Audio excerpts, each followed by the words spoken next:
जय हिंद साथियों।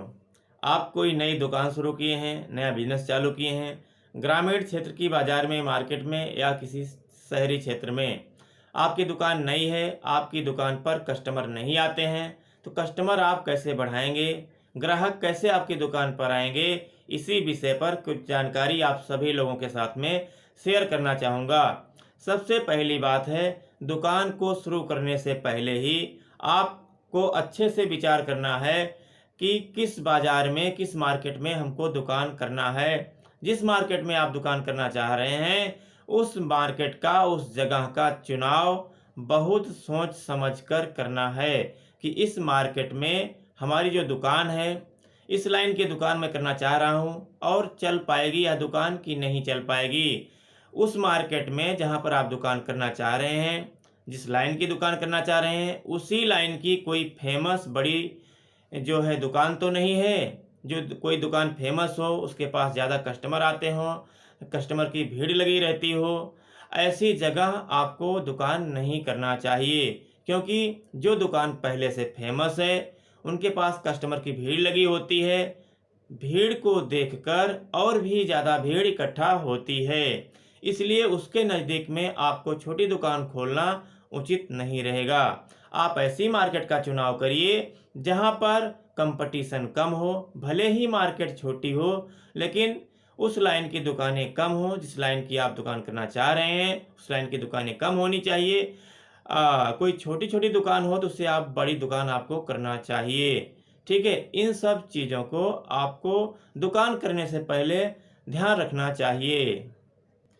दूसरी बात है, आपकी दुकान नई है, आपको कोई जानता ही नहीं है कि यह आपकी दुकान है, क्या सामान आपकी दुकान पर मिलता है।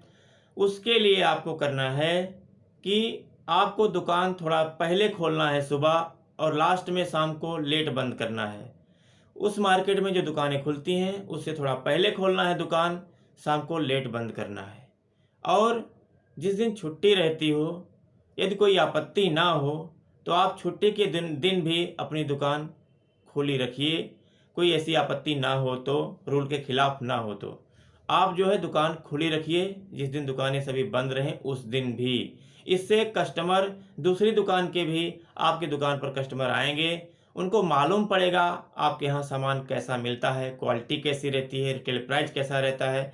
इन सब चीज़ों के विषय में मालूम पड़ेगा, क्योंकि जब तक कस्टमर आपके यहाँ से सामान ले नहीं जाएंगे तो उनको मालूम कैसे पड़ेगा कि हाँ सामान कैसा मिलता है। दूसरी जो बात है, आप ग्रामीण क्षेत्र की बाज़ार में दुकान किए हैं, तो आप अपने लोकल एरिया में पर्चा छपवाकर उसमें अपनी दुकान का नाम, कुछ सामान जो मिलता है उसका नाम, अपना फ़ोटो लगवाकर, मोबाइल नंबर, आप गांव में जाकर पर्चे स्वयं खुद ही बांटिए और उनसे बोलिए हमारी इस बाज़ार में इस नाम से दुकान है और मैं दुकान पे रहता हूँ। हमारे यहाँ यह सामान मिलता है, सही क्वालिटी और उचित रेट पर मिलता है। इससे आपके फेस की पहचान होगी। और यह भी बताइए कि किसी को ज़रूरत पड़े तो आप फ़ोन करके भी ऑर्डर दे सकते हैं ऑनलाइन, आपके घर पर सामान पहुंचा दिया जाएगा। यह इससे जो है आपको बहुत फ़ायदा होगा, क्योंकि आपके फेस की पहचान होगी। ग्रामीण क्षेत्र से जो लोग फिर मार्केट में, बाज़ार में आएंगे, आपको पहचानेंगे, आपकी दुकान पर आने की संभावना बढ़ जाएगी। दूसरी बात है, जिस भी लाइन की दुकान आप किए हैं, जो भी सामान आप बेचते हैं, उस सामान की क्वालिटी बहुत अच्छी होनी चाहिए। क्वालिटी, उसका रिटेल प्राइस जितना हो सके आप बेहतर रखिए। रिटेल जो प्राइस है आप देखिए, उस मार्केट में कोई और दुकान है, ज़्यादा चलती है, ज़्यादा कस्टमर आते हैं, तो आप पता करिए उस दुकान पर रिटेल प्राइस उस सामान की जो है क्या क्या रेट है, कोई भी सामान उससे आपसे संभव होता है तो एक पॉइंट डाउन करके रखिए, लेकिन क्वालिटी आपको अच्छी रखना है। कस्टमर को सम्मान देना है। जो भी कस्टमर आपके यहाँ आते हैं, आपके दुकान के सामने जगह है अच्छे से, तो आप कोई टेबल वगैरह रखिए बैठने के लिए, कस्टमर को सम्मान दीजिए, मीठी बोली भाषा का प्रयोग करिए। कभी भी किसी भी कस्टमर को कटुक वचन नहीं बोलना है, क्योंकि कटुक वचन बहुत ही जो है दर्द पहुंचाता है।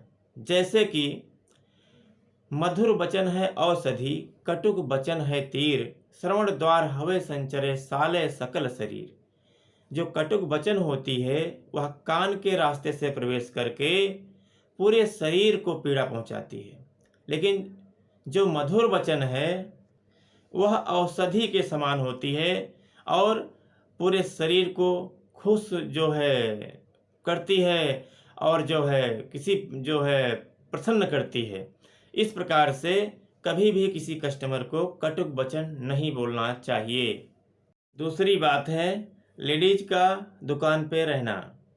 आपसे संभव हो सकता है आपके घर पर कोई भी महिला है तो उनको दुकान पर जो है अपनी दुकान है, अपना बिजनेस है तो संभाल सकती हैं, कुछ टाइम दुकान पर बैठ सकती हैं।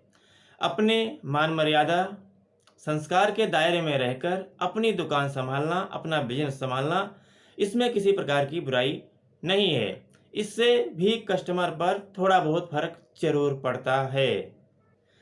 दूसरी बात है कस्टमर जो भी सामान मांगते हैं, जिस कंपनी का, जिस ब्रांड का सामान मांगते हैं वही सामान आप उनको दीजिए, आपके पास उपलब्ध है तो। आपके पास सामान नहीं है तो उनको साफ बताइए मीठे शब्दों में कि हमारे पास यह सामान नहीं है, दूसरा है, आपको चाहिए तो आप ले सकते हैं, लेकिन गोल गोल उनको मत घुमाइए। ठीक है, इस पर भी आपको ध्यान रखना है और अच्छी क्वालिटी का ही सामान आपको भी रखना चाहिए। दूसरी बात है जैसे कि आपकी किराने की दुकान है तो आपके पास ज़्यादातर सामान उपलब्ध होने चाहिए जो कि कस्टमर को वापस ना जाना पड़े। और कस्टमर चाहते क्या हैं, क्या उनको चाहिए, किस क्वालिटी का सामान चाहिए, कौन सी कंपनी का चाहिए, इस पर भी ध्यान रखना चाहिए। और आपको धीरे धीरे अनुभव हो जाता है कि हमारे इस क्षेत्र में कैसे कस्टमर हैं, क्या सामान उनको लगता है, उससे रिलेटेड सामान आपको ज़रूर रखना चाहिए। दूसरी बात है कोई दुकान जो फेमस है दूसरी मार्केट में हो भले ही हो, लेकिन वहाँ पर ज़्यादा कस्टमर आते हैं, दुकान बहुत चलती है, ऐसा क्या कारण है उसका भी आपको थोड़ा पता लगाना चाहिए। ऐसी क्या बात है जो वहाँ पर कस्टमर चाहते हैं, लेकिन आप भी सामान सही दे रहे हैं, क्वालिटी अच्छी है, बोली भाषा आपकी अच्छी है, उसका रिटेल प्राइस ठीक है, तो आपके पास जो है क्यों नहीं आते। उसका एक ही कारण है कि आपके पास कस्टमर कभी आए ही नहीं हैं, तो उनको कैसे पता लगेगा कि आपके पास क्या सामान है। जैसे कि कोई कुआं है, उस कुएं का पानी बहुत मीठा है, लेकिन जब तक कोई भी जिसको प्यास लगी है इंसान को उस कुएं का पानी पिएगा ही नहीं, उसको कैसे पता लगेगा कि इस कुएं का पानी बहुत अच्छा है और हमको यहीं आकर पानी लेना चाहिए पीने के लिए। इस प्रकार से जैसे आपके दुकान पर कस्टमर आने लग जाएंगे तो उनको मालूम पड़ेगा हाँ यहाँ पर सामान अच्छा मिलता है, क्वालिटी भी बहुत अच्छी रहती है। उस प्रकार से अगर जैसे कस्टमर आने लग जाएंगे वो कस्टमर स्वयं ही आपका प्रचार करेंगे। एक कस्टमर, दो कस्टमर से दो कस्टमर, 4, 8, 16, 32 इस प्रकार से बताएंगे और आपके कस्टमर बढ़ते जाएंगे। लेकिन उसके साथ साथ आपको सामान की क्वालिटी, रेट, बोली भाषा, ऑनलाइन पैसा लेना, ठीक है, इस पर आपको विशेष ध्यान रखना है और जो भी आपकी सर्विस है उसकी क्वालिटी बहुत बेहतर रखनी है। दूसरी बात, आप सोशल मीडिया के माध्यम से आप अपना प्रचार भी कर सकते हैं। अपनी दुकान का अपने फेस के साथ में एक वीडियो बनाकर फेसबुक पर लोकल एरिया के जो है अपने मित्रों को जोड़कर फेसबुक से फ्रेंड रिक्वेस्ट भेजकर व्हाट्सएप ग्रुप बनाकर उसमें जो है शेयर कर सकते हैं वीडियो। इससे भी कुछ प्रभाव पड़ेगा, लेकिन आपका फेस होना जरूरी है दुकान के साथ साथ। ठीक है, इस प्रकार से थोड़ा आप सोशल मीडिया से भी प्रचार कर सकते हैं। दूसरी बात है जो भी सामान आप बेचते हैं कस्टमर आपके यहाँ से ले जाते हैं, उनको पसंद नहीं आता है या घर वाले बोलते हैं सामान ठीक नहीं है, महंगा है, वापस कर दीजिए, तो आप ऐसी सर्विस दीजिए, वह सामान आप वापस कर लीजिए। दूसरा सामान चाहिए तो कस्टमर को दूसरा दे दीजिए, नहीं चाहिए तो उनका पैसा वापस कर दीजिए। वह भी जो है शांत स्वभाव से और किसी प्रकार की गुस्सा उनके ऊपर मत करिए। इससे आपके कस्टमर जो है खुश होंगे और दोबारा आपके बिजनेस पर, आपकी दुकान पर जरूर आएंगे। दूसरी बात है आप जो है कोई भी कस्टमर आते हैं, कोई सामान लेना चाहते हैं, जैसे कपड़े की दुकान है, बहुत सारे कपड़े निकलवाए, देखे, उनको नहीं पसंद आया और फिर नहीं लिए। या मोबाइल की दुकान है, घूम घूम कर घंटा भर देख रहे हैं, लेकिन उनको नहीं जम रहा है, नहीं पसंद आ रहा है, नहीं ले रहे हैं। ठीक है, आप उनको डिस्टर्ब मत करिए, उनको अपने हिसाब से जो देखना चाहते हैं देखने दीजिए। कपड़ा है तो उनको दिखाइए, भले ही बाद में फोल्ड करके आपको रखना पड़े, मेहनत करना पड़े। आप मेहनत करने के लिए ही बैठे हैं बिजनेस चालू करके ना। तो कस्टमर को कभी भी डिस्टर्ब मत करिए, उनको दिखाइए, जो चाहते हैं वह दिखाइए। भले ही लास्ट में वह जो है सामान नहीं खरीदते हैं, आपके यहाँ से नहीं लेते हैं, फिर भी आप मुस्कुराकर उनसे बोलिए, कोई बात नहीं है, आपको नेक्स्ट टाइम जो दूसरी बार आना आप फिर ले लेना, आपको जो पसंद आएगा तो। ठीक है, लेकिन कभी भी गुस्सा मत करिए उनके ऊपर, इस पर भी आपको विशेष ध्यान रखना है।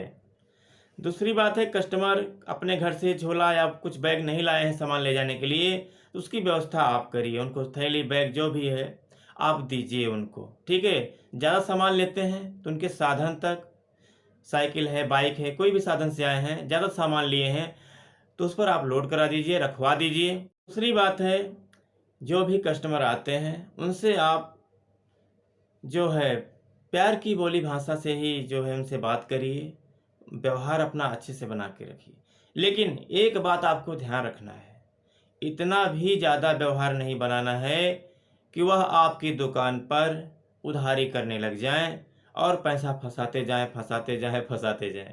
इस पर आपको ध्यान रखना है कि सावधान रहना है उधारी से।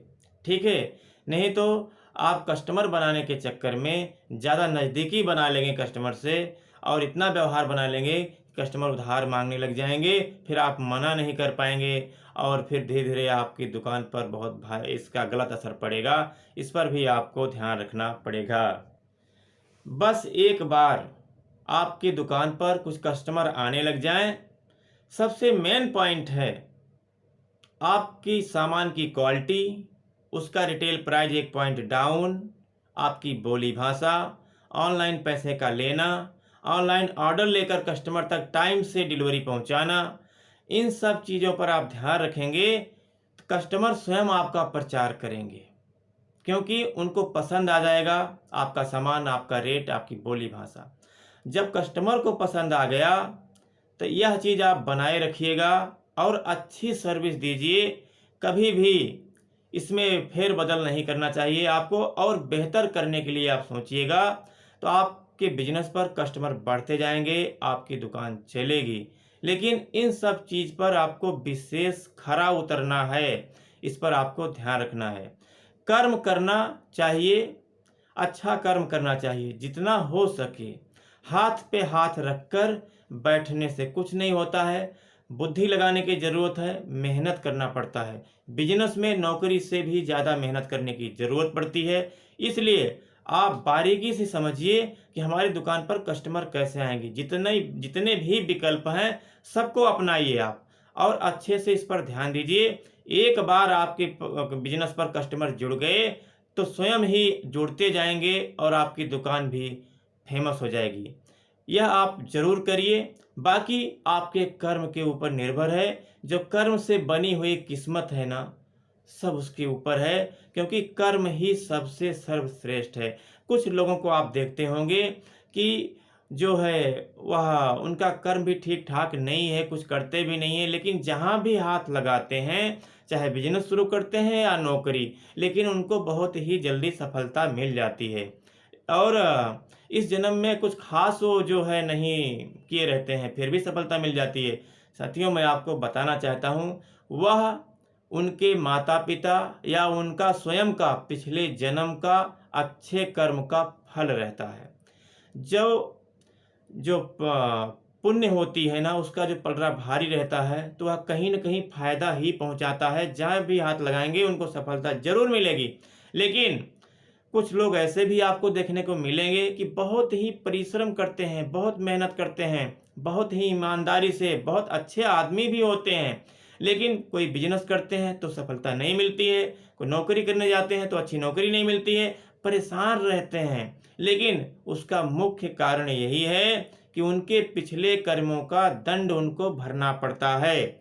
क्योंकि जो पिछले जन्म का पाप कर्म रहता है उनका, जब तक वो पूरा नहीं हो जाता है, जो है पलड़ा उसका बराबर नहीं हो जाता है, पुण्य का पलड़ा जब भारी होने लगेगा तो ही उनको सफलता मिलेगी। उसके पहले उनको सफलता मिल ही नहीं सकती है।